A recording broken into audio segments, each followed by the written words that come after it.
In the murky world where conflict and crime intersect, two realms reveal surprising parallels in their operational strategies and goals.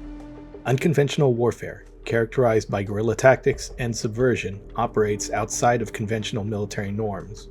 It thrives on adaptability and operates in the shadows, evading detection and striking at strategic targets with precision and secrecy. These operations often involve decentralized command structures and networks of supporters, resembling a modern-day insurgency.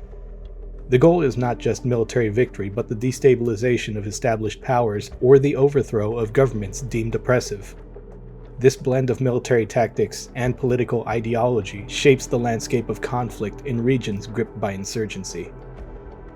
In parallel, organized crime thrives on similar principles of networked operations and covert actions. Criminal syndicates, whether trafficking drugs or running illegal gambling rings, establish intricate networks of associates and affiliates.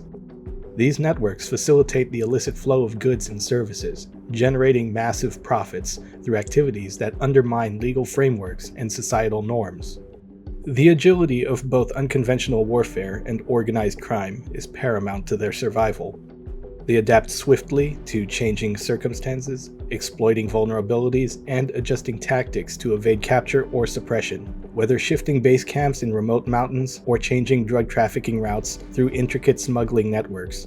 Both entities exhibit a remarkable ability to stay one step ahead of law enforcement or a conventional military force. Corruption and influence are pivotal in both domains.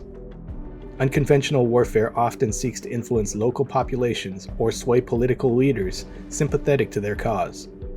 This may involve propaganda campaigns. The team hands out prayer rugs, shoes, and hand-crank radios tuned to the team's own pro-government radio station, providing essential services to gain favor, or even direct financial support from external sponsors sympathetic to their ideological aims. Similarly, organized crime seeks to influence and corrupt officials to protect their operations and avoid prosecution. Criminal syndicates ensure their activities remain shielded from legal scrutiny and competition. Violence and intimidation serve as tools to control in both realms. Unconventional warfare employs violence strategically against military or government targets to sow fear and disrupt stability. It's a means to exert pressure and compel concessions, whether through bombings, assassinations, or coordinated ambushes. Organized crime employs violence to establish dominance over territories and suppress rivals.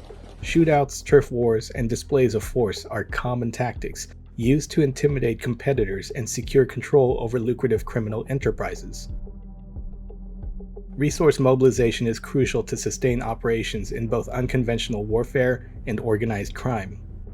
Unconventional warfare groups rely on external support from sympathetic states or donations from ideological supporters. This funding is critical for acquiring weapons, training fighters, and maintaining infrastructure in remote or hostile environments. In contrast, organized crime generates revenue through illegal activities such as drug trafficking, human trafficking, and extortion. These operations generate immense profits, laundered through legitimate businesses or offshore accounts to fund further criminal activities and maintain the lifestyle of crime bosses. While these parallels are striking, their motivations differ fundamentally. Unconventional warfare is often driven by ideological or political objectives, seeking to challenge authority and reshape power dynamics. In contrast, organized crime is primarily profit-driven, focused on maximizing revenue and expanding criminal enterprises without ideological constraints. Yet, even with these differences, both realms navigate a perilous landscape where risk and reward shape their decisions. Whether confronting the might of conventional armies or evading the reach of law enforcement, throughout history, there are instances where the shadowy world of organized crime intersected with the nature of war, forging unlikely alliances that blurred moral boundaries and reshaped geopolitical outcomes. These collaborations, marked by clandestine deals and mutual benefit, reveal the complex interplay between state interests and underworld enterprises. During World War II, the Italian mafia in Sicily played a controversial role. In 1943, as Allied forces prepared to invade Sicily, American intelligence officers with the OSS struck a bargain with mafia leaders. In exchange for intelligence on German defenses and assistance in maintaining order during the invasion, mafia bosses received promises of leniency and future legitimate business opportunities.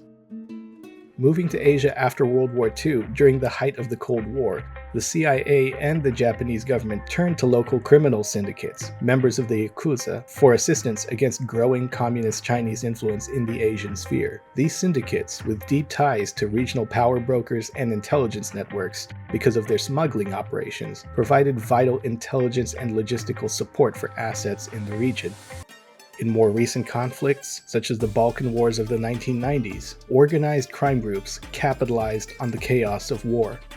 Warlords and criminal enterprises smuggled arms, trafficked drugs, and exploited humanitarian aid routes, profiting from the conflict's instability and lack of governance. These historical examples underscore the pragmatic alliances forged between governments and organized crime during times of war. Driven by mutual interest in achieving strategic objectives, these collaborations often blurred moral and legal boundaries. When you fully examine unconventional warfare and organized crime in times of conflict, an interesting tapestry of alliances emerges, revealing the complex intersections of power, survival, and morality. These historical chapters illuminate the shady deals where governments and criminal syndicates find common cause amidst conflict. In each instance, whether driven by necessity, expediency, or survival, the lines between statecraft and criminality blur. One truth remains evident. The pursuit of victory and the preservation of power can lead to unforeseen alliances and moral compromises. The stories of collaboration between governments and organized crime during times of war serve as cautionary tales, reminding us of the enduring complexities of conflict and the ambiguous roles played by those in the shadows. Until the next video, be good, stay safe, and have a good one.